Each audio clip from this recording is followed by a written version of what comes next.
It is St. Patrick's Day, and a lot of people will be taking in the festivities. We hope people do so responsibly and safely. But I want to introduce Mirella Amato. Welcome her back to the show. You are a beer expert.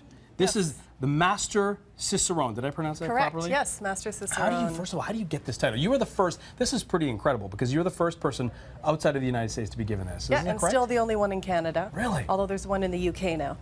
It's a 14-hour exam, so it's a 2-day exam about beer. There's a lot of essay writing, 10 hours of essay writing, tasting exams, of course, being able to identify flavors, being able to tell which beer is which, describe a beer, tell if it's off, and then some oral exams as well. Now, a lot of people will be drinking stout, specifically Guinness tonight. But I want to get into the stout. But in general, it's not just about Guinness, because a lot of people, there's this misconception that Guinness is the only stout out there. But I mean, look at this array of beers. Well, I mean, this is pretty incredible. Well, when people think stout, obviously their mind immediately goes to Guinness, and Guinness is just one type of stout. It is a dry stout, and to begin with, of course, there are many different dry stouts out there. The Cobblestone Stout is very comparable to Guinness. It's 4.2% alcohol. And that's from here. It is has a widget in the can and everything, and it's brewed right here. The Cobblestone Stout is brewed in Toronto, fresh and local. And then beyond the dry stout, you know, people see stout on the can or the bottle and they think it's going to taste the same, but there are many different types. So we have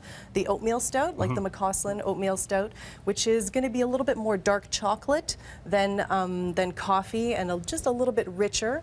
And then on the other end of the spectrum, we have imperial stouts like the Tempest here, which is brewed not in Amsterdam, by Amsterdam in Toronto, and the Nickelbrook.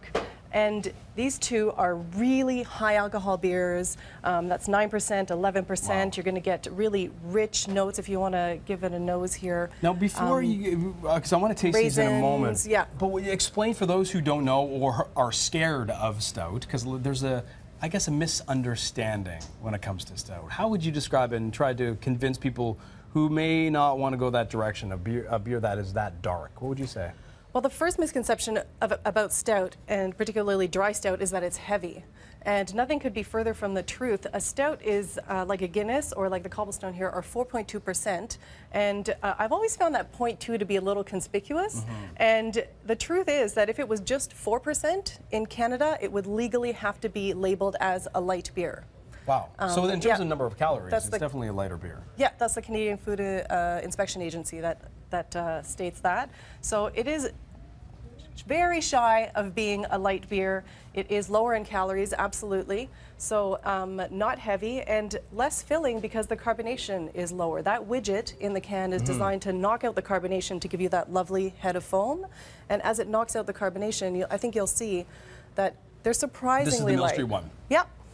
And then so you're in terms of the find process, some nice coffee notes. Is there any real difference in the process? Because one of the coolest things I ever went to was a beer factory. Yeah. And they went through the whole process, and not just the history, but it's an incredible process, very time consuming, takes a long time.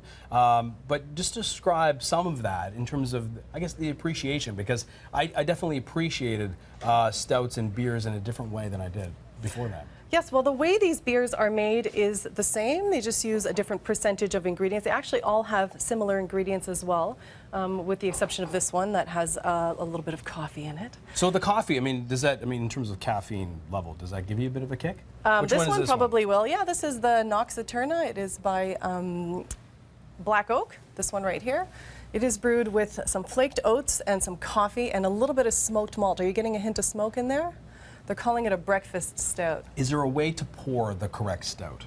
Is there a way? That is an interesting question. So if you have a widget in the can, the best way to do it is to take your glass, crack open the can, and immediately knock it upside down and pour it in, because that widget is designed to agitate the beer. So the more you can agitate the beer as you're pouring, the better off you'll be. So you know how a lot of beers you have to tip the glass? Do you have to do that in this case? Not with a stout. I have tried the careful pour, and you're not going to get the same amount of foam, not as nice a head on top, and it does impact the flavor a little bit. It has like a slight impact. And you want to let it settle, do you not? Because sometimes you let it go and then it just still doesn't make any difference in terms of... Another very good question. I tested that one. Flavor-wise, there you're not going to find a difference. Really? It's in the texture that you're going to find a difference. And plus so you have if to you wait if you wait, you'll get a much smoother mouthfeel. Okay. But the flavor will be the same. So this you one's don't the have to wait. coffee one, and this one is, where's this one? This is the You recall? Tempest Imperial Stout. Okay. So this is an Imperial Stout that doesn't have any additional ingredients to it. So if you compare that to the dry stout, there's a lot more going Man, on. there's some good beers here. Can you call it, you can't even call it a beer, can you? It's called a stout. No, these are all beers. Yeah.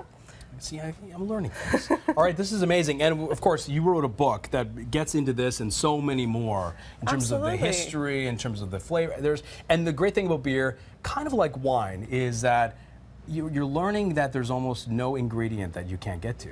In For terms of fruit sure. or chocolate or coffee, you name it. Historically, many different ingredients have been added to beer. This one has the smoked malts. We're even doing bourbon barrel aging now. I don't know if you had a taste of this No, one I didn't. here. But before we go, all right, Mirella Amato, Beerology, that is the book. Thank you so much. Happy St. Patrick's Day. Happy St. Patrick's Day. Enjoy it. Cheers to you.